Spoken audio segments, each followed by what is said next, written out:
Bishop Lambert binomushabira kurira ekitambo kya misa habwa beja bashomiraho ishomero rya Mill Hill High School okurwa omwaka gwa 1961 kusya omwaka gwa 1974 kandi abetabira omu kushaba okubarugira omu Uganda hamwe n'amahanga gandi nka Cameroon hamwe na Rwanda.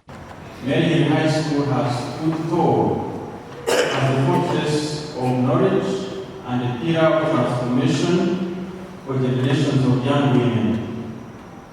Today, we honor them for their foresight and pray that their legacy will continue to inspire us to uplift and empower the girl child and even the boy child.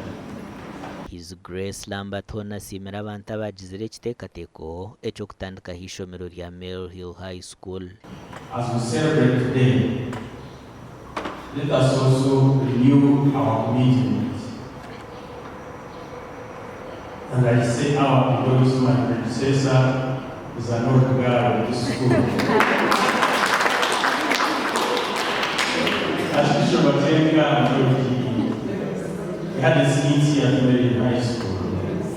Kenny McChristy chairperson wa Mill Hill Old Girls Association ayanjwire projects eziborekyerire kukora omu mwaka ogu. So we gave ourselves a target of 1 billion to contribute 1 billion towards the project, and that is what we are currently mobilizing for.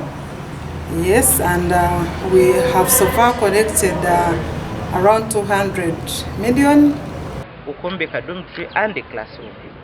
Ntumanya ntuza kuzibona tuyina well wishers, tuyina abazaire bokunda ishomereri kandi abantu okwitegereza education nibitegereza ikintu cyokumbika kandi projects za Mill Hill kuzitandika tizigaruka nyuma.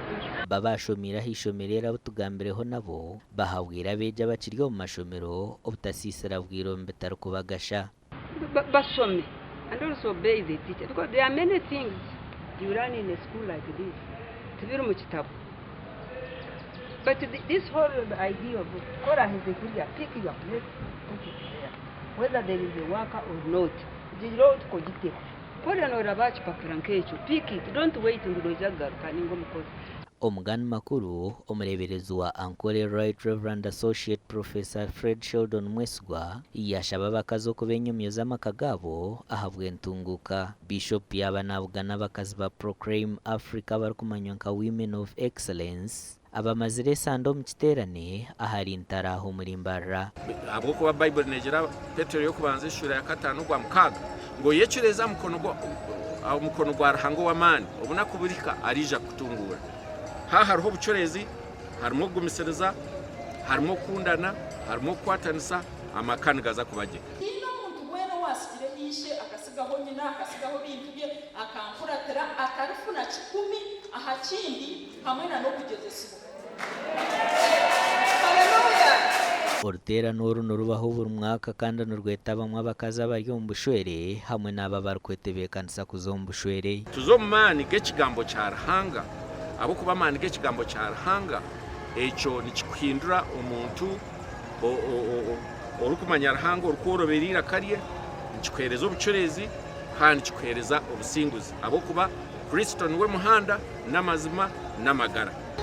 Waba uri omukazi w'omutima orukutina Ruhanga omuka yawe oine mubaro nobu yakuba ari ahansi ata ningora mukiza sente niwe mukama wawe omuka oramuhereze ekitinisa. Amos Mukasol director wa Proclaim Africa mu rurenje bw'izoba ya Cimentera Nenkezi kandi nagira ngo zuhwerire obushwero kuhama baba jono rweje nibija kwera amakagabo nango nibahwira n'abashija babo nabo kujuma ntabwo icyo nicyo kigenderwa kikuru kugira ngo bamanye mukama kandi bagarike bagende batwara amakuru marunjako.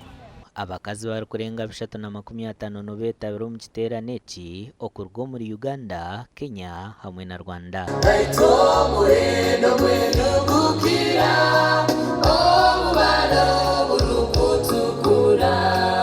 Ahabwa TV West, Ndeera Achiza na Abdukalim Sengendo.